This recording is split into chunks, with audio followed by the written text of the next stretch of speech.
Efésios 2:4.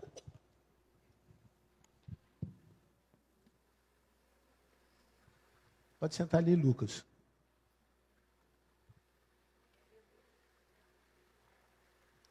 Nós temos falado sobre coisas importantes na visão de Paulo para a igreja, para que tenhamos a capacidade de preservar aqueles que aqui estão e recebermos aqueles que estão lá fora, que virão um dia congregar conosco. As cartas de Paulo não eram apenas para orientar a igreja, mas para formatar o caráter da igreja, para dar condições, elementos vitais.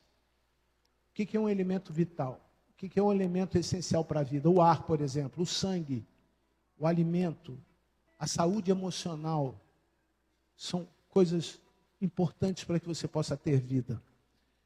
Nós já estudamos alguns livros anteriores, estamos no livro de Efésios, no capítulo 2, eu quero fazer o destaque de alguns versículos, o verso 4 até o versículo 10. Eu vou fazer a leitura primeiramente e depois faremos algumas propostas para que você possa se identificar com o que Cristo deseja para a igreja. Mas Deus, sendo rico em misericórdia, por causa do grande amor com que nos amou, e estando nós mortos em transgressões, nos deu vida juntamente com Cristo, pela graça vocês são salvos. E juntamente com Ele nos ressuscitou e com Ele nos fez assentar nas regiões celestiais em Cristo Jesus. Deus fez isso para mostrar nos tempos vindouros a suprema riqueza da sua graça em bondade para conosco em Cristo Jesus.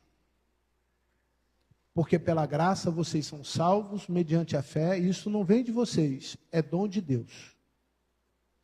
Não de obras, para que ninguém se glorie.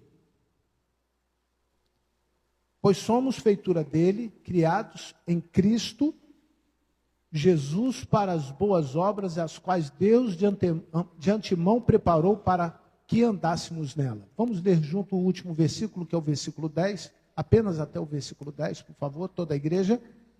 Pois somos feitura dele, criados em Cristo para boas obras, as quais Deus de antemão preparou para que andássemos nela. Esse é o segredo da fé. Nós precisamos andar como Cristo andou.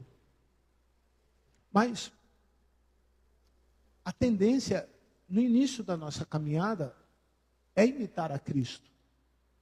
E depois começamos a imitar as pessoas. Nós temos uma parte do nosso cérebro que copia muito o que vê. E nós repetimos o que vemos, tanto no comportamento, nos hábitos, nos costumes, mas também na fé. É muito fácil você ver João, o apóstolo, com uma dinâmica de Jesus, com uma leitura emocional de Jesus, onde ele revela coisas magníficas a respeito de Jesus. Mas ele estava tão envolvido com Jesus, tinha tanto sentimento no que ele revelava a respeito de Jesus, que as pessoas entendiam de uma forma muito clara. Por outro lado, o apóstolo Paulo foi uma experiência diferente da de Jesus. Agora, mais racional, ele começa a perceber que a igreja precisa ter a sua vida emocional tratada. E hoje é o principal tema das nossas dificuldades. É o que sentimos e não aquilo que falamos. É o que vivemos, não aquilo do que cremos. Porque podemos estar crendo de alguma forma nas coisas certas, mas vivendo de forma errada, porque não estamos andando da maneira como Deus gostaria que andássemos. E eu separei então do versículo 4 até o versículo 10, alguns desafios, que hoje está em moda, né? No TikTok, na internet de um modo geral, eu vejo as pessoas indo lá, fazendo desafios dos mais absurdos. E eu queria lançar pelo menos aqui 5 desafios para a igreja. Se o desafio maior é fazer com que os que estão aqui fiquem, e os que não estão venham e fiquem. Obrigado, amado irmão. E os que saíram percebam que há espaço para que eles voltem e fiquem aqui. O primeiro desafio se encontra no versículo 4. Primeiro grande desafio da igreja. Versículo 4, Efésios 2:4. Mas Deus, sendo rico em, leiam, viva uma vida de misericórdia. Qual é o desafio? Viver uma vida de misericórdia. Eu acho que você sabe o que é misericórdia. Não é perdão. Perdão é uma coisa, misericórdia é outra. Não é bondade. Bondade é uma coisa, misericórdia é outra. Se eu fosse lhe perguntar sobre o tema misericórdia, você vai falar assim: ah, pastor, eu deixar para lá quando alguém me ofendeu. Isso não é misericórdia. Não, pastor, é não brigar. Isso não é misericórdia. Pastor, é ter paz com todos os homens. Já diz, ter paz com todos os homens não é misericórdia. Você vai ver que inventaram esse negócio aí de empatia. Como que eu posso me colocar no lugar de alguém se eu não consigo entender nem o lugar onde eu estou? Primeiro, eu não há percepção de mudança de estado. Deus, que é um grande empreendedor, é alguém que está olhando os adoradores agora, procurando quem está aqui de verdade, para fazer algo que lhe traga lucro, resultado positivo do seu investimento na fé, que não é prosperidade, não é dinheiro na tua conta, não é um trabalho que lhe dê mais condição e segurança financeira, nada disso. É uma dependência exclusiva do próprio Deus. Isso é misericórdia. Quando alguém errar e você entende o erro do outro, não é misericórdia. Isso pode ser perdão.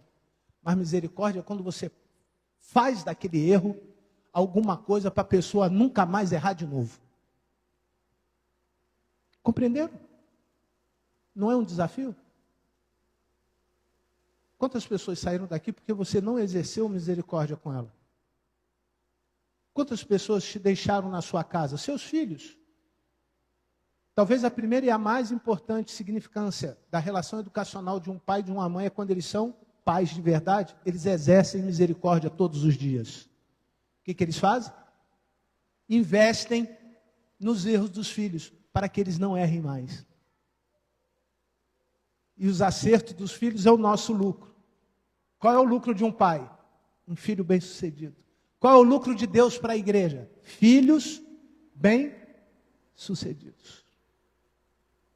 Se a igreja não é misericordiosa, que não tem nada a ver com bondosa, que não tem a ver com o bazar da igreja, com os quilos que a gente dá para as famílias, isso não tem nada a ver com misericórdia. Se nós não aproveitarmos a oportunidade, quando o outro errar e eu me aproximar dele e fazer com que o erro dele gere alguma coisa boa para mim e para ele, os que estão aqui, em um determinado momento, vão deixar, porque vão procurar algum lugar e trocaram essa palavra, sabe por quê? A igreja acolhedora. Pode ver. Tem uma porção de igreja mudando de nome. Igreja Batista Acolhedora do Reino de Deus. Toda igreja deveria ser acolhedora. Porque ela tem por obrigação exercer a misericórdia. Isso da sua misericórdia. Isso não é pena. Ah, tadinho. Não é nada disso. Isso é uma obrigação natural da igreja. A igreja precisa ser uma igreja misericordiosa. Amém? Segunda coisa, senão não dá para falar os 6, que são 6 pontos, aí vai dar meio-dia, não dá tempo.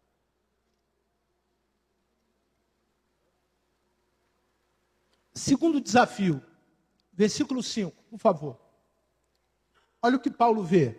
Ele viu, então, aquela igreja, uma igreja que faltava, tá, queridos? Nós estamos fazendo uma análise negativa, do ponto de vista teológico, do que Paulo não via na igreja e deixava claro para eles, ó, se vocês não forem misericordiosos, vai faltar coisa aí dentro de vocês, da igreja de vocês. Segundo, estando nós mortos em nossas transgressões Agora, leiam. Essa parte é importantíssima. Nos deu vida o quê? O que eu concluo? Eu só tenho vida e só consigo exercer a misericórdia que eu entendi que é fundamental para a minha fé, juntamente com quem? Quem é o modelo? É só ver como Jesus fazia.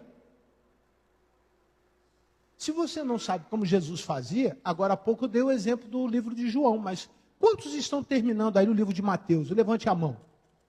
Tem gente que ainda está devendo. Hoje de manhã, lá em casa, eu soube que tem um menino chamado Lucas. Ih, não podia falar. Cadê ele? Ah, está ali. Pai, eu estou no capítulo 10. Eu falei, está devendo 18 capítulos. E ele amanhã tem uma tarefa na escola de filosofia que ele precisa fazer. Mas ele faz um pouquinho da tarefa e vai fazer 2 capítulos.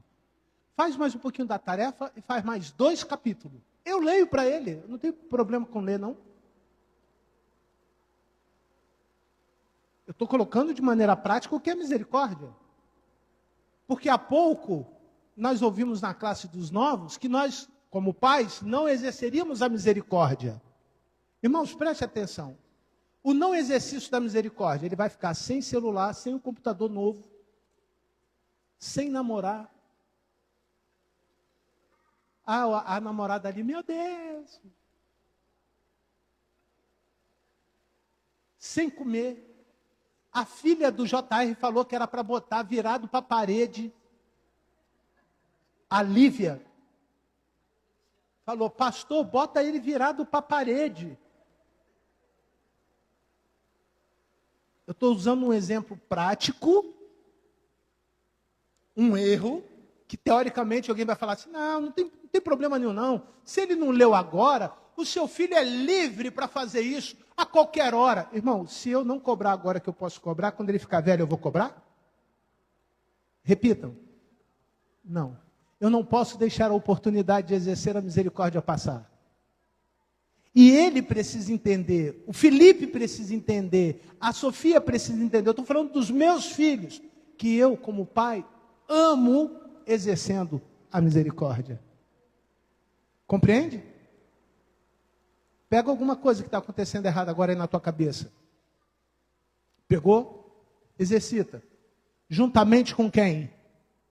Juntamente com quem? Com quem? Com a orientação do pastor? Com a orientação dos seus pais? Quantas vezes você quer educar seus filhos como teu pai te educou? Vai dar errado, irmão. Vai dar ruim. Vai dar muito ruim. Com a educação do psicopedagogo lá formado em Harvard? É isso? É isso, queridos? Não. Juntamente com quem? Com Cristo. Conceitua a misericórdia. É a oportunidade que Deus dá a cada um de nós para que juntos com Cristo venhamos aproveitar quando alguém errar, investindo nisso para que ele acerte. Para que ele faça certo. E passe a fazer certo sozinho, porque quando ele tiver os filhos dele e eles cometerem os mesmos erros, ele vai lembrar de quê? Que o papai tirou o celular, que o papai tirou o computador, que o papai deixou ele sem namorar, que o papai não deu o dinheiro do sorvete, que é um menino que me pede R$10 para sorvete todo dia, chama-se Lucas, Gabriel, Peixoto, Ataíde, Tatagiba da Cruz. Nome de príncipe. Nome de príncipe. Todo dia. E às vezes ele ainda diz assim, a vovó disse que você tem. Usa expressões das mais distintas. Pô, cara, manda aí. E abrevia, né? Porque agora tem as siglas, tem as carinhas.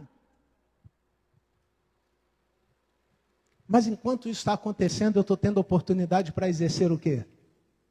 A misericórdia. Quando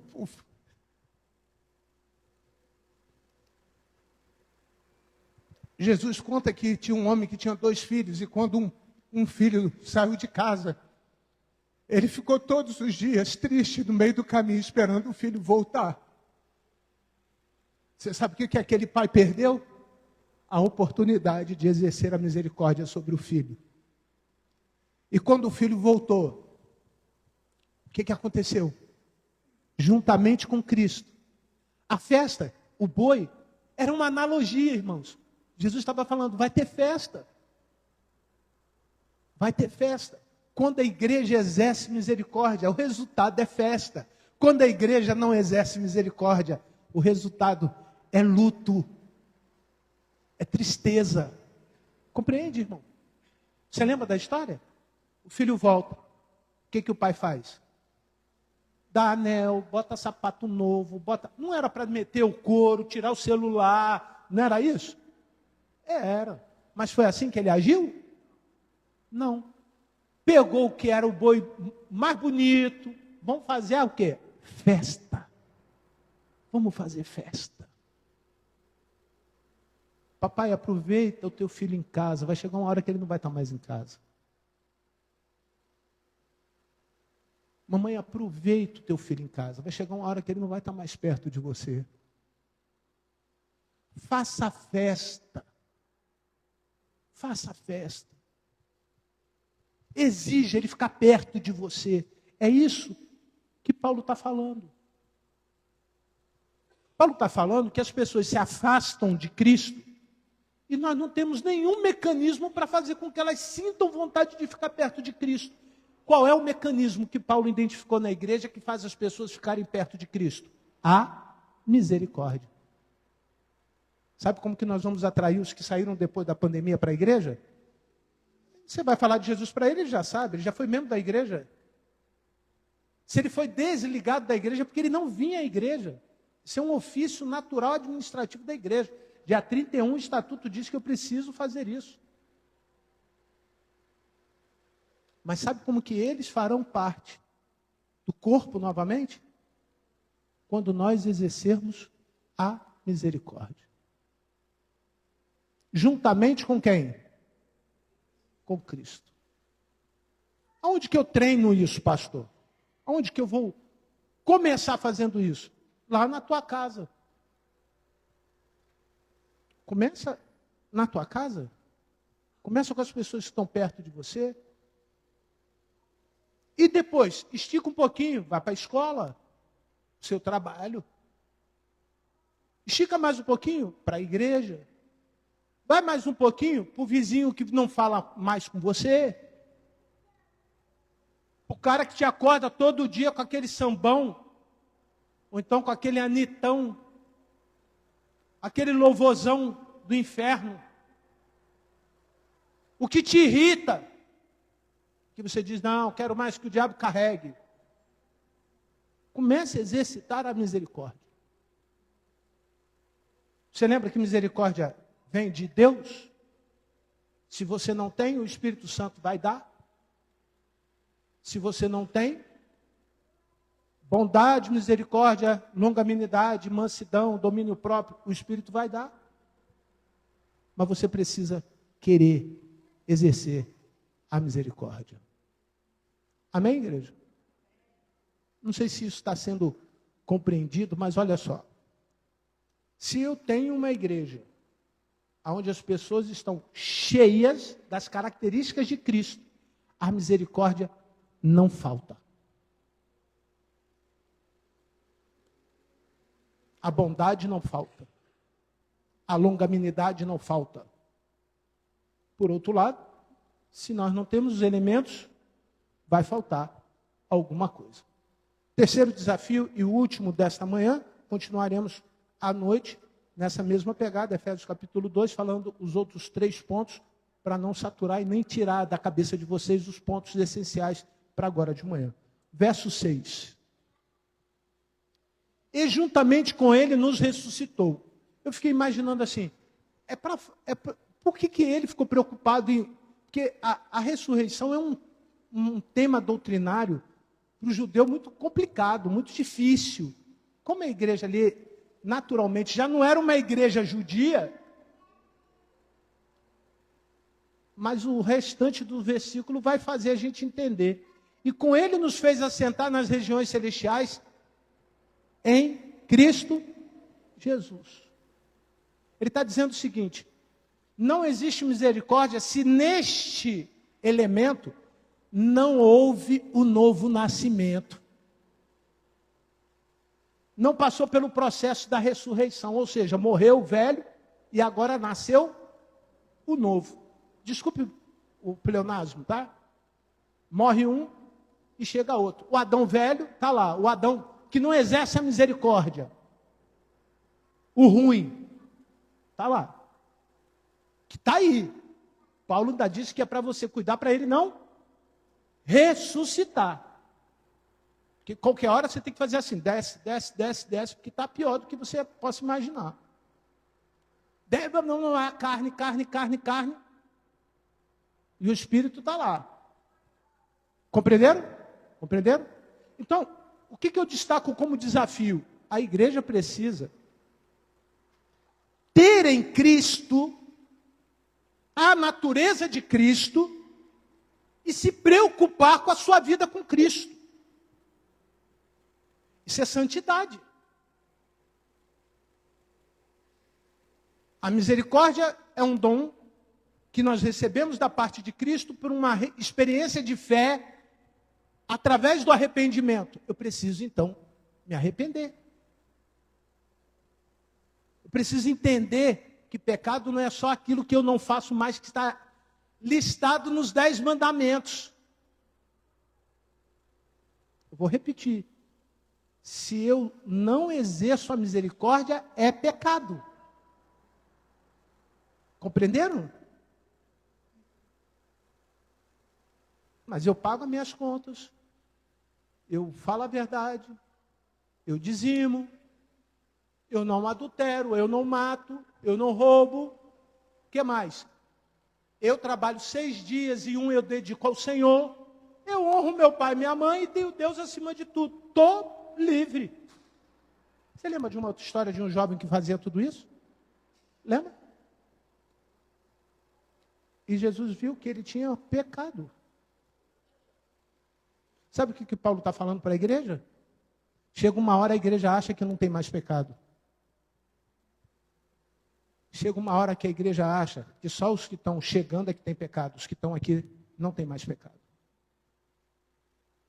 Você pode não beber, você pode não fumar, você pode não falar palavrão, você pode não prostituir, você pode não adulterar, você pode pagar seus impostos. Você acabou com tudo que eticamente você sabia que era errado e agora você tem uma vida justa. Mas no ponto de vista de Paulo, você se tornou um legalista. Porque quem não exercita ou pratica misericórdia é legalista. E quem vive baseado nos princípios cristãos legais é legalista. E o legalismo dentro da igreja afasta as pessoas. Então, o cupim da misericórdia, o que detona a misericórdia na igreja? São crentes que acham que são santos, que não precisam de santidade. O que Paulo está dizendo para a igreja de hoje? Eu e você precisamos lembrar todos os dias da ressurreição. E quando você se lembra da ressurreição, você precisa perguntar para você mesmo, e eu fecho a minha conclusão fazendo essa pergunta para o irmão. Feche os seus olhos. Só pelo simples fato de você esquecer um pouquinho da sua vida, dos seus problemas, daquilo que está te afligindo, das suas dores. Se você morrer agora, você vai para o céu? Não levanta a mão, não. Você tem certeza? Beleza. 100% dos que estão presentes aqui já ouviram falar de Jesus e vão para o céu. Mas se você morreu agora, quantas pessoas você deixou de exercer a bondade e a misericórdia sobre a vida delas? São essas pessoas que precisam de Cristo. São essas pessoas que precisam de você. São essas pessoas que precisam de alento, de carinho. São essas pessoas que precisam de amor. São essas pessoas que precisam muito mais do que você possa imaginar, porque isso você não consegue num consultório de psicanálise. Isso você não consegue junto ao seu psicólogo. Isso não consegue com as drogas psicotrópicas que você toma para dormir. Isso você não consegue nas drogas, na bebida, em qualquer outro tipo de sexo que o teu cérebro lhe conduz a viver. Tudo isso, ou isso, que é o mais importante, que é uma vida saudável com Deus, você só consegue com Jesus. Só com Jesus. E o que Paulo está falando? É Jesus que vai te levar para a região celestial. É Jesus que vai te levar para o céu. Quem sabe nessa manhã, essa dor que você está sentindo, é o desafio que você deve chegar em casa e começar a praticar. Tudo o que quereis que os homens vos façam, façais vós primeiro para ele. Você quer que alguém tenha misericórdia de você? Tenha você primeiro misericórdia de alguém. Pai querido, abençoe este lugar. Derrame, Senhor Deus, a sua paz, a sua alegria, o seu amor, a sua bondade, a sua misericórdia. Derrame sobre nós, Senhor Deus, para que nos encha de satisfação por tudo que nós estamos passando pelo Evangelho, por amor a Cristo, pelas nossas dificuldades, pelos nossos problemas. Porque eu sei que o Senhor tem sido bondoso e misericordioso comigo todos os dias. Aleluia. O Senhor consegue entender a minha falha, o meu erro, e aproveita para me dar resultado. Aproveita, Senhor Deus, para me mostrar que com Jesus Cristo, à medida do modelo de Jesus, à medida da forma como Jesus tratava essas coisas, eu também estarei nas regiões celestiais um dia. E é este o nosso desejo. Em nome de Jesus. Amém. Fique de pé, vamos adorar o Senhor. Quem sabe nesse momento, você possa, deixando o seu lugar, abraçar o seu irmão e falar para ele assim: eu estou lhe devendo algo. Eu estou lhe devendo um pouco da minha misericórdia. Interessante, amados, que o texto todo fala sobre graça. Aos estudiosos da Bíblia, não é isso? Não tem graça sem misericórdia. E o homem não consegue entender a graça se ele não praticar a misericórdia. A graça é um favor de Deus que está ligado à misericórdia. Não é só misericórdia. Existem outros elementos que a gente vai extrair nisso à noite. Se você tiver interesse, se puder, volte à noite, às 19 horas. Você vai perceber que é pela graça que nós somos salvos. Isso não vem de vocês. Isso vem de Deus.